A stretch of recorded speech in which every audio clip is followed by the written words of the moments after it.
Back to my channel. तो last video जो कि एज अ पार्ट 1 वीडियो था हमारे chapter nature and objectives of business का, उसमें हमने कवर किया था definition, concept, characteristics and necessities. कल हमने ये 3 चीज़ें कवर अप कर ली थी। आज जो हम करेंगे that is business as an economic activity and objective of business. आज हम ये दो टॉपिक इस वीडियो में कवर करेंगे और ये एज अ पार्ट 2 इस चैप्टर की वीडियो होगी।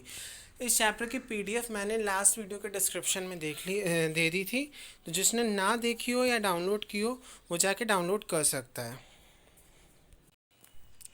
Business as an economic activity. आज हम क्या पढ़ेंगे? Business as an economic activity. तो हम पढ़ते हैं कि business is regarded as an economic activity due to the following reasons. कुछ रीज़न हैं जिसकी वजह से हम बिजनेस को क्या कहते हैं? एक इकोनॉमिक एक्टिविटी कहते हैं। फर्स्ट रीज़न क्या है? The object of business is to sell goods और सर्विस फॉर प्रॉफिट। बेसिकली जो बिज़नेस का ऑब्जेक्टिव है वो क्या होता है? हमने सपोज़ कोई एक ओनर है बिज़नेस के और हमारा बिज़नेस है सपोज़ कोई भी मैन्युफैक्चरिंग का या कुछ इलेक्ट्रिक प्रोडक्ट है उसको सेल करने का। तो हमारा मेन ऑब्जेक्टिव क्या है? हम उस सामान को अच्छे रेट पे बेचें और क्या पाएँ? हम उससे प्रॉफिट पाएँ। या सपोज़ कोई हम सर्विस प्रोवाइड करें और उसके थ्रू हम क्या पाएँ? प्रॉफिट पाएँ। तो बेसिकली इकोनॉमिक एक्टिविटी क्यों कहते हैं? क्योंकि इसका मेन ऑब्जेक्टिव क्या होता है बिजनेस का? कि हम सामान को बेचें और उससे सर्विस को प्रोवाइड कराएं। किसको? कंज्यूमर्स को, आर सोसाइटी को, उनकी वांट्स को सेटिस्फाई करें और max to max profit earn करें। तो ये क्या कहते हैं? Economic activities are those activities which are undertaken to generate an income. Economic activities कौन सी एक्टिविटीज़ होती हैं? इकोनॉमिक मतलब पैसे से रिलेटेड। तो इकोनॉमिक एक्टिविटीज़ वो एक्टिविटीज़ होती हैं जो की जाती हैं टू जनरेट एन इनकम। क्या जनरेट करने के लिए? इनकम जनरेट करने के लिए जिनको किया जाता है। ओके फिर आगे कह रहे हैं business is an economic activity because it is carried on as means of earning money. क्योंकि भैया ये आगे चलाया जाता है, बढ़ाया जाता है किस उद्देश्य से? कि हम ज़्यादा से ज़्यादा मनी अर्न कर सकें, प्रॉफिट अर्न कर सकें। Businessman make money by producing and selling commodities which helps to satisfy human wants. हम प्रॉफिट कैसे कमाएंगे? जब तक हम अपने कस्टमर की वांट्स को सेटिस्फाई नहीं करेंगे, जब तक हम ह्यूमन वांट्स को सेटिस्फाई नहीं करेंगे, सोसाइटी की ज़रूरतों को पूरा नहीं करेंगे, तो क्या हमारा सामान बिकेगा? जी बिल्कुल नहीं बिकेगा। क्या हमको प्रॉफिट होगा? जी बिल्कुल नहीं होगा। जब हमारी सोसाइटी की वांट्स, जब हमारी कंज्यूमर की वांट्स फुलफ़िल होंगी तो हमसे वो सामान खरीदेगा, उसके अकॉर्डिंग सामान होगा, हमसे सामान परचेज़ करेगा, हमारा सामान बिकेगा तो हमको प्रॉफिट होगा, हम मनी अर्न करेंगे। For example, a farmer who grows vegetable for the consumption of his family is not engaged in a business। एक फार्मर है, उसने सपोज़ वो चावल की खेती करता है, उसने चावल उगाया, उसकी फैमिली ने ही खा लिया। क्या ये एक बिजनेस है? जी बिल्कुल नहीं है। क्यों? क्योंकि उसने वो चावल उगाया किस लिए? अपनी ज़रूरतों को पूरा करने के लिए। वो खुद को तो बेचेगा नहीं, खुद से तो प्रॉफिट कमाएगा नहीं, तो एक बिजनेस एक्टिविटी नहीं है। लेकिन but a farmer who grows vegetables for the purpose of selling them in market is undertaking a business. लेकिन एक फार्मर जो रोज़ अपनी सब्जियां उगाता है और इस पर्पस से उगाता है कि उसे मार्केट में जाके वो बेच सके, कंज्यूमर की वांट्स को सेटिस्फाई करके max to max profit earn कर सके, तो that is known as a business. वो क्या कहलाएगा? एक बिजनेस कहलाएगा। His objective is to earn income in excess of the cost of growing vegetables. तो यहाँ पे हमको इतना समझ में आ गया कि हमारा मेन ऑब्जेक्टिव एक बिजनेस का होता है गुड्स को सेल करना और अर्न करना प्रॉफिट, इसलिए हम इसको एक इकोनॉमिक एक्टिविटी कहते हैं। सेकंड हमारा क्या कहता है point? Second point says business activity involve use of scarce resources. Business activities required use of scarce resources such as raw material, labor, capital and other factor of production। जो भी production का काम कर रहे हैं उसमें हमें रॉ मटेरियल की ज़रूरत है, उसमें रॉ मटेरियल, लेबर, कैपिटल और अदर फैक्टर ऑफ प्रोडक्शन होते हैं। स्केर्स रिसोर्सेज क्या होते हैं? ऐसे रिसोर्सेज जो मुश्किल से मिले। ठीक है। A businessman provide the necessary funds for his personal and other sources to meet the capital requirement of his business. एक बिजनेसमैन क्या प्रोवाइड करता है? नेसेसरी फंड प्रोवाइड करता है for his personal and other sources. किस चीज़ को पूरा फुलफिल करने के लिए? कैपिटल रिक्वायरमेंट्स जो बिजनेस की होती हैं। He arrange for the raw material for the suppliers required to produce the goods. देखो, हमें कोई भी प्रोडक्शन करना है, उसके लिए हमें सामान की ज़रूरत है। इवन अगर हम आज का टाइम लेके चल रहे हैं, सपोज कोरोना है, आपको मास्क का बिजनेस कर रहे हो, तो मास्क बनाने के लिए आपको क्या चाहिए? कपड़ा चाहिए, मास्क के लिए पीछे बांधने के लिए फीता, इलास्टिक जो भी चाहिए, आपको सिलाई मशीन चाहिए, आपको धागा चाहिए। तो क्या होता है, ये हमारा रॉ मटेरियल है। रॉ मटेरियल को परचेज करने के लिए सबसे मेन चीज़ क्या है? कैपिटल, पैसा। हमको कुछ ना कुछ अमाउंट ऑफ कैपिटल चाहिए। ओके, नेक्स्ट पॉइंट क्या कहता है? नेक्स्ट पॉइंट कहता है business activity satisfy need of the public end of businessman. Need of the public से क्या मतलब होता है? Need of the public says कि जो पब्लिक की रिक्वायरमेंट है, जो पब्लिक की वांट है, लाइक किसी बंदे को किसी चीज़ की ज़रूरत है, उसने अपनी ज़रूरत खरीदी बाज़ार से और उसकी ज़रूरत फुलफ़िल हो गई। और नीड ऑफ द बिजनेस क्या होता है? Earn to max profit. एक बिजनेसमैन की नीड क्या है? ज़्यादा से ज़्यादा प्रॉफिट अर्न करना। तो ये पॉइंट कह रहा है business activities satisfy the need of the public by making available goods and services. Public can buy these goods and services and satisfy their needs. Public in चीज़ों को खरीदती है और अपनी नीड को सेटिस्फाई कर सकती है।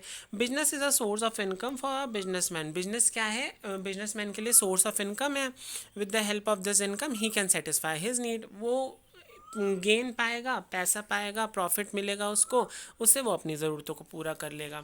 तो बेसिकली जो तीन पॉइंट्स हमारे थे जिसकी वजह से हमारे बिजनेस को एक इकोनॉमिक एक्टिविटी कहा जाता है, दैट इज़ कि इसका मेन ऑब्जेक्टिव क्या है? सेल करना गुड्स को और max to max profit earn करना। दूसरा क्या है? इसमें स्केर्स रिसोर्सेज इन्वॉल्व होते हैं।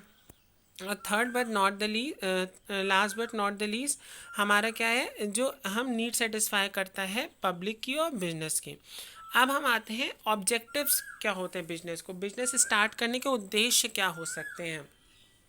ओके, तो बेसिकली पहले हम ये पॉइंट्स पढ़ते हैं, ये पढ़ते हैं पहले क्या लिखा है। कह रहे हैं every business enterprise has certain objectives which regulate and generate it's activities.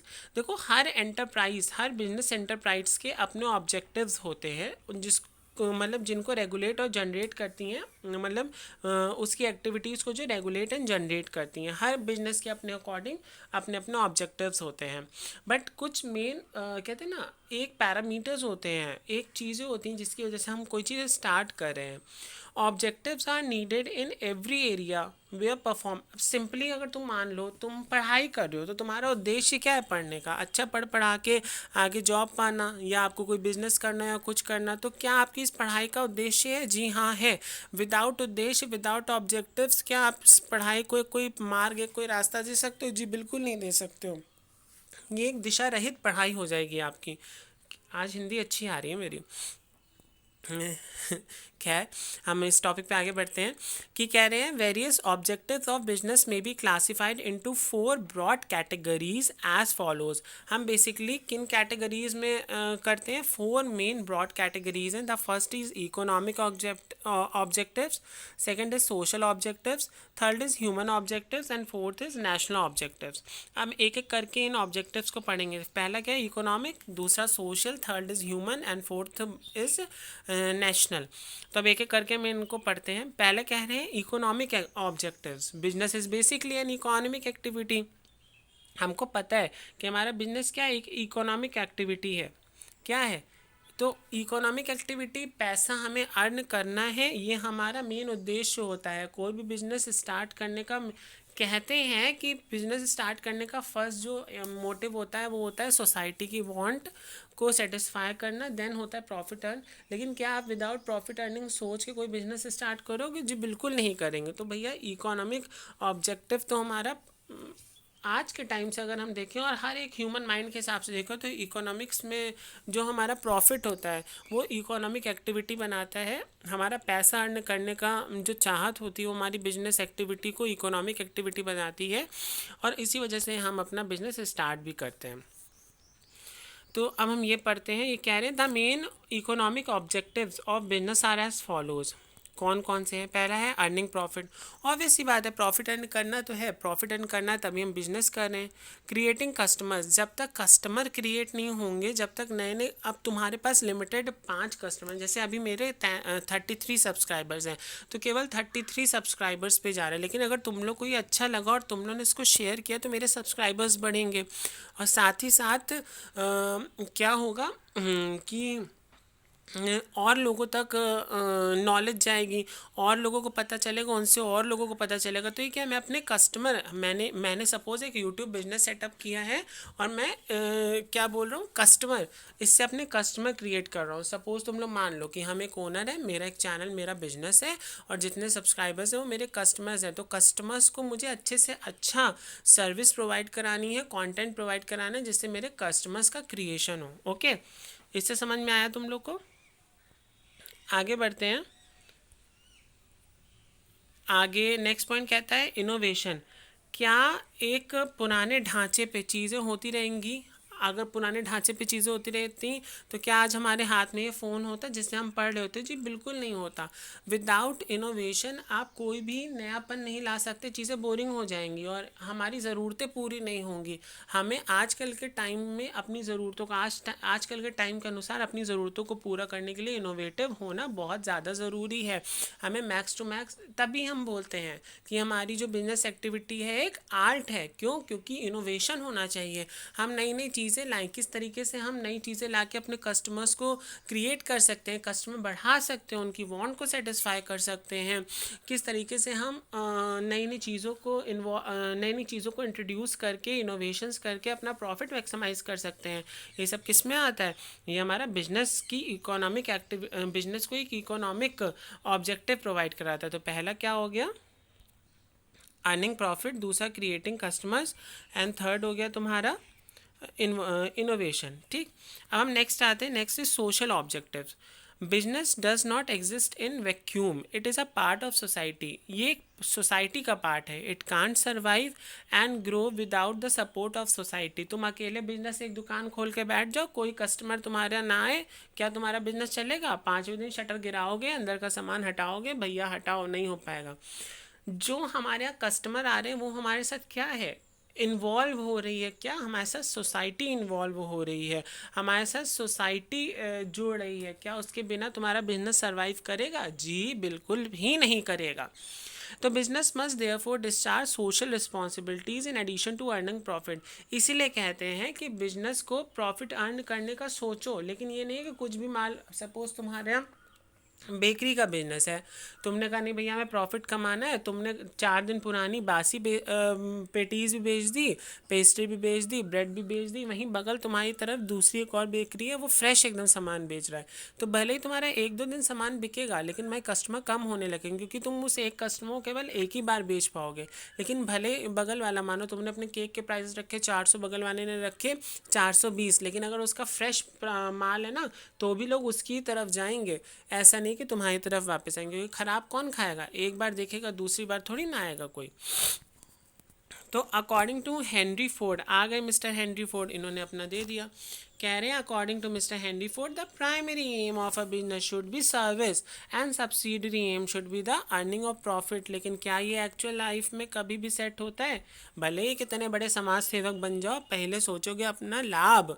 Without taking लाभ you can't even think about your business. तुम अपने बिजनेस के बारे में सोच भी नहीं सकते हो कि हाँ हम बिजनेस स्टार्ट करें। एक छोटा काम करने से पहले तो हम ये पूछते हैं भैया इसमें हमारा प्रॉफिट क्या होगा। तुम क्या एक बिजनेस स्टार्टअप, कोई एक बड़ा स्टार्टअप करने से पहले हम ये सोचेंगे नहीं हम समाज सेवा करेंगे, प्रॉफिट नहीं अर्न करेंगे, वो हमारा सेकेंडरी है।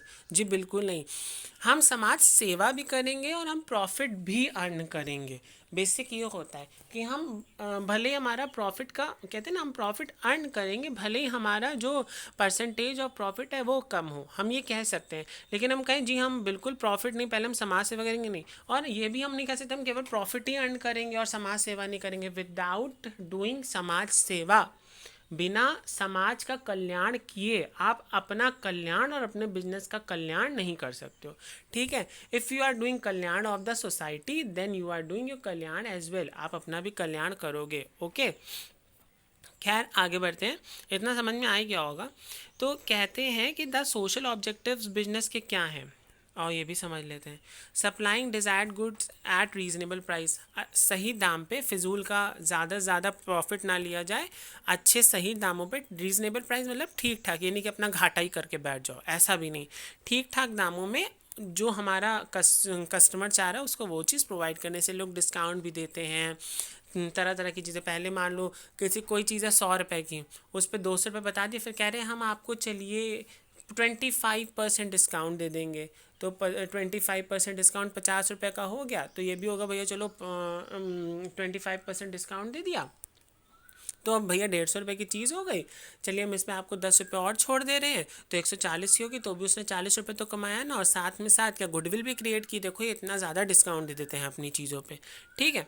सेकंड क्या होता है, फेयर एम्यूनरेशन टू एम्प्लॉयज़, अपने एम्प्लॉयज़ को फेयर एम्यूनरेशन। हम बहुत बड़ा बिजनेस सेटअप करके बैठे हुए हैं, आप अपने एम्प्लॉयज़ को पूछ नहीं रहे हैं, उनकी कदर नहीं कर रहे हैं, उनको पैसा नहीं दे रहे, तो एम्प्लॉयज़ हमारे काम नहीं करेंगे, सामान अच्छा नहीं बनेगा, सर्विसेज अच्छी नहीं जाएंगी, कस्टमर कटने लगेंगे, बिजनेस डूब जाएगा, कमा लो प्रॉफिट। ठीक है। इसलिए हर किसी की इज्जत करो भैया, हर किसी का अपना अपना महत्व है। ठीक है। फिर आता है एम्प्लॉयमेंट जनरेशन, ये पॉइंट पढ़ते हैं, ये थोड़ा अच्छा पॉइंट है। कहते हैं business should provide opportunities for gainful employment to member of the society. हमेशा हमें एम्प्लॉयमेंट, देखो हमने क्यों कहा ये अच्छा पॉइंट है, क्यों भाई, हम पढ़ाई कर रहे हैं, आगे चल के हमें भी एम्प्लॉयमेंट चाहिए, हम कर ही इसलिए रहे हैं, ज्ञान की प्राप्ति ही इसलिए कर रहे हैं, ये नहीं कि हम भैया ज्ञान बांटने बैठेंगे, कथा बाँचेंगे, जी नहीं। हम इसलिए कर रहे हैं क्योंकि हमें भी भैया इस ज्ञान से आगे चल के, इस ज्ञान को लगा के और अच्छे से अच्छी नौकरी पानी है। तो ये कह रहे हैं कि बिजनेस शुड प्रोवाइड अपॉर्चुनिटीज़, हमें बिजनेस को प्रोवाइड करनी चाहिए opportunities for gainful employment to members of society. यहाँ सोसाइटी के मेंबर्स को जब आप अपॉर्चुनिटीज़ दोगे, एम्प्लॉयमेंट दोगे, तभी तो आप सोसाइटी से इन्वॉल्व हो पाओगे, तभी तो मैक्स अब कोई ऐसी कंपनी जो वैकेंसीज प्रोवाइड कर रही है, जो अपना एम्प्लॉयमेंट प्रोवाइड करा रही है, ऑब्वियसली बात है उसकी गुडविल अच्छी हो जाएगी कि देखो ये सर्विस तो अच्छी प्रोवाइड कर ही रही है सोसाइटी को, साथ ही साथ सोसाइटी वेलफेयर के बारे में भी सोच रही है। ओके, तो ये पॉइंट समझ में आया। नेक्स्ट है फेयर रिटर्न टू इन्वेस्टर्स, जो इसमें इन्वेस्ट किया उनको फेयर रिटर्न दो भाई। हर विदाउट, देखो तुम एक बिजनेस तैयार करने के लिए जब हम अकाउंट्स में शेयर्स और डिबेंचर्स पढ़ते हैं, तो बेसिकली हम क्या पढ़ते हैं, कोई भी बिजनेस स्टार्ट करने के लिए हमेशा एक बंदे के पास इतना पैसा नहीं होता कि वो अकेले दम पे, भैया करना तो फिर सोल्व कर लो, या 3-4 लोग की ज़रूरत होती है, तभी पार्टनरशिप होती है। जैसे जैसे बिजनेस का पैमाना बढ़ता है उसकी कैपिटल भी बढ़ती है, इसलिए एक ही बंदे के पास जितना पैसा हो, ज़रूरी नहीं है कि उसी से हमारा बिजनेस तैयार हो जाए। हमें उधारों की भी ज़रूरत होती है, हमें इन्वेस्टर्स की भी ज़रूरत होती है, तो ये कुछ चीज़ें होती हैं जो हमें ज़रूरत होती है। तो जब हम अपने इन्वेस्टर्स को फेयर रिटर्न देंगे तो मैक्स ज़्यादा से ज़्यादा इन्वेस्टर्स हमारे बिजनेस में इन्वेस्ट करेंगे, हमारी गुडविल बढ़ेगी, हमारा प्रॉफिट, हम सोसाइटी को एक सेटिस्फैक्शन लेवल दे पाएंगे, जिससे हमारी गुडविल और बढ़ेगी, तो हमारे से प्रॉफिट मैक्सिमाइजेशन भी होगा, मैक्सिमम भी होगा, प्रॉफिट मैक्सिमाइजेशन भी होगा। ओके। फिर है सोशल वेलफेयर, समाज कल्याण, ये तो भैया करना ही है। तो ये कह रहे हैं business should provide support to social, cultural and regional organization, religious organizations. Business enterprise can build school, college, libraries, dharamshalas, hospital, sports bodies and research institute, ये सब बनाना चाहिए। They can help non government organization, मतलब NGOs वगैरह की help भी करनी चाहिए, उसमें भी डोनेशन देना चाहिए। फिर कह रहे हैं payment to government dues, every business enterprise should pay tax dues, हमें टैक्स टाइमली पे करना चाहिए। To government honesty and the right time, इन मतलब बेसिकली क्या है, टैक्स वैक्स पे करेंगे तो हम सोसाइटी वेलफेयर का काम कर रहे हैं। तो सिंपली ये हमारे 6 पॉइंट्स हमको क्या बताते हैं। पहला पॉइंट है supplying desired good, third second है fair remuneration to employees, third है एम्प्लॉयमेंट जनरेशन, फोर्थ है fair return to investment, fifth है सोशल वेलफेयर एंड सिक्स्थ है पेमेंट टू गवर्नमेंट ड्यूज़। ये हमको बताते हैं कि ये 6 पॉइंट जब मिलते हैं तो हमारे बिजनेस को एक सोशल ऑब्जेक्टिव प्रोवाइड करते हैं। नेक्स्ट आता है ह्यूमन ऑब्जेक्टिव। तो ह्यूमन ऑब्जेक्टिव हमको क्या कहता है, ह्यूमन ऑब्जेक्टिव कहता है कि business is run by people and for people. हमारे बिजनेस में लगे हुए जो एम्प्लॉयज़ हैं वो हमारे पीपल हैं, और जिनको हम प्रोवाइड करा रहे हैं अपनी सर्विसेज वो फॉर पीपल हैं। तो बिजनेस लोगों से और लोगों के द्वारा और लोगों के लिए ही रन होता है, चलता है। तो कह रहे हैं कि human objectives of business are concern with the well being of labour. किसी भी लेबर के साथ वेल बींग होता है तो ह्यूमन ऑब्जेक्टिव को इसी से कंसर्न किया जाता है। This objectives help in achieving economic and social objective of business. अच्छा काम हो रहा होगा, हमारे ह्यूमन ऑब्जेक्टिव्स अच्छे होंगे, हम अपने एम्प्लॉयज़ को अच्छी फैसिलिटीज़ प्रोवाइड कराएंगे और अपने कंज्यूमर्स को अच्छी प्रोवाइड कराएंगे, तो दोनों ही क्या हमारे इकोनॉमिक और सोशल ऑब्जेक्टिव्स को इंक्रीज़ करेंगे। ठीक है, अब हम इसमें चीज़ें देख लेते हैं कि इसके पॉइंट्स ऐसे कौन से हैं जो इसको ह्यूमन ऑब्जेक्टिव बनाते हैं। तो लेबर वेलफेयर, ऑब्वियस सी बात है, business must recognise the dignity of labour and human factors should be given due recognition. जो हमारे एम्प्लॉयज़ इन्वॉल्व हैं उसमें उनको अच्छे से अच्छी फैसिलिटीज़ प्रोवाइड कराएं जिससे अच्छे से अच्छा प्रोडक्शन हो सके। Developing human resources, employees must be provided the opportunities for develop new skills and attitudes. Time to time उनको हम स्किल्स प्रोवाइड करें, नया नया चीज़ों के बारे में उनको इंट्रोड्यूस कराएं, नई नई चीज़ों से, उसके लिए प्रॉपर उनको ट्रेनिंग दें, उनको ह्यूमन रिसोर्स प्रोवाइड कराएं जिससे हमारा प्रोडक्शन और हमारे एम्प्लॉयज़ अप टू डेट रहें। फिर है पार्टिसिपेटिव मैनेजमेंट, जो मैनेजमेंट सिस्टम है उसको भी पार्टिसिपेटिव होना चाहिए। ये नहीं केवल हमारे लेबर एम्प्लॉयज़ को अलग छोड़ के रख दिया, हम उसमें पार्टिसिपेट नहीं कर रहे हैं। The management should be participative in nature. Employee should be allowed to take part in decisions make process of business. अगर कोई बिजनेस से रिलेटेड कोई भी डिसीजन हो रहा है तो उसमें एम्प्लॉयज़ की भी एक जगह होनी चाहिए जहाँ पे उनको भी अपनी राय रखने का दिया जाए। ये नहीं, उनको बस ये नहीं करना चाहिए कि वो बिज़नेस में बस एक काम करने वाले हैं, वो काम करेंगे चले जाएंगे, जी नहीं, उनको भी बिज़नेस के डिसीजंस में उनकी भी राय जाननी चाहिए। क्या पता उनकी राय से कुछ अच्छा डिसीजन हो, क्योंकि वो बिज़नेस की डे टू डे एक्टिविटीज़ से ज़्यादा जाने परखे रहते हैं। Next is your labor management cooperation. Business should strive the creating and maintaining coordinate employers employee relation so as to ensure peace and progress in industry. तो ये कुछ चार पॉइंट्स थे जो हम labour welfare, developing human resources, participative management and labour management cooperation, जो कि human objective provide करते हैं किसको, बिजनेस को, हमारे बिजनेस को। नेशनल ऑब्जेक्टिव्स क्या होते हैं? पहला होता है ऑप्टिमम यूटिलाइजेशन ऑफ रिसोर्सेज।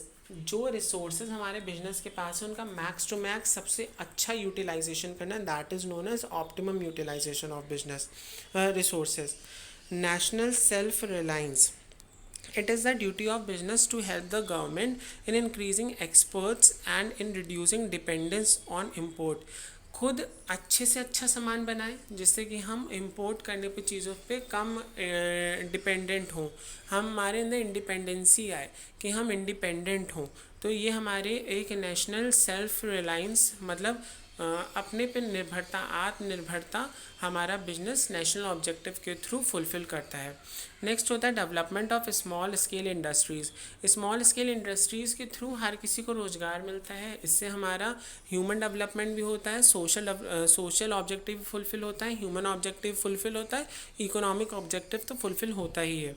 तो कह रहे हैं development of small scale industry से क्या होता है कि big business firms are expected to encourage growth of small scale industries. जो बड़ी फर्म्स होती हैं उनको छोटी छोटी जो हमारी स्मॉल स्केल इंडस्ट्रीज़ होती हैं उनकी ग्रोथ पे भी क्या देना चाहिए, इनकरेज करना चाहिए उनकी ग्रोथ को भी। नेक्स्ट होता है डेवलपमेंट ऑफ बैकवर्ड्स एरिया। हमें हमेशा बैकवर्ड्स एरिया का डेवलपमेंट के बारे में भी सोचना चाहिए बिजनेस को। और control over pollution through the various mediums, क्योंकि देखो बिजनेस का स्कोप बहुत ज़्यादा है, उसके बिजनेस काफ़ी एरिया में फैला होता है। तो through various meetings, through various नए नए सेमिनार्स के थ्रू आजकल तो बहुत चीज़ें हो गई हैं जिससे हम इस पॉइंट पे बहुत अच्छा एक इफ़ेक्ट डाल सकते हैं, अपने एम्प्लॉयज़ के बीच में इसको फैला सकते हैं, उनको समझा सकते हैं कि कंट्रोल करने से क्या क्या प्रॉफिट्स होंगे। तो एक बार फटाफट हम जान लेते हैं कि इसके कितने पॉइंट्स और ये हमारा लास्ट है इसका। जो नेक्स्ट है, नेक्स्ट के 2 पॉइंट्स जो बचे हैं वो नेक्स्ट पार्ट में। तो ऑब्जेक्टिव्स, इकोनॉमिक ऑब्जेक्टिव्स में आता था earning profit, creating customers, innovations. Obvious सी बात है, तीनों हमें समझ में आ गए हैं अच्छे से। सोशल ऑब्जेक्टिव्स में quality goods at fair prices, fair remuneration, generating employment, fair return to investors, social welfare and payment of taxes. Human objectives में क्या क्या आता है? Labour welfare, developing human resources, participating management and labour management cooperation. And national में क्या आता है? Optimum utilisation, self reliance, development of backwards area and pollution control. तो ये बेसिकली हमारा जो था ये ऑब्जेक्टिव्स का पार्ट था कि बिजनेस के ऑब्जेक्टिव्स हमारे कौन कौन से होते हैं। ठीक है, इसका जो नेक्स्ट जो 2 पॉइंट्स हैं, दैट इज़ रोल और प्रॉफिट इन बिजनेस, और इसके बाद है आपका objective against profit maximisation. Next है आपका ऑब्जेक्टिव्स अगेंस्ट प्रॉफिट मैक्सिमाइजेशन। ये जो 2 होंगे ये नेक्स्ट पार्ट में कवर अप होंगे। अभी इस वीडियो में हमने आज जो 2 चीज़ें समझी उसको हमें फिर से रिवाइज करना है, अच्छे से समझना है। इसकी पीडीएफ लास्ट वीडियो के डिस्क्रिप्शन में आप पहले जाके वो देख लो, तो पार्ट 1 आपका क्लियर हो जाएगा। उसके बाद आपका ये देखेंगे तो आपका पार्ट 2 भी क्लियर हो जाएगा, और नेक्स्ट की 2 जो टॉपिक्स हैं वो नेक्स्ट वीडियो में आएगी।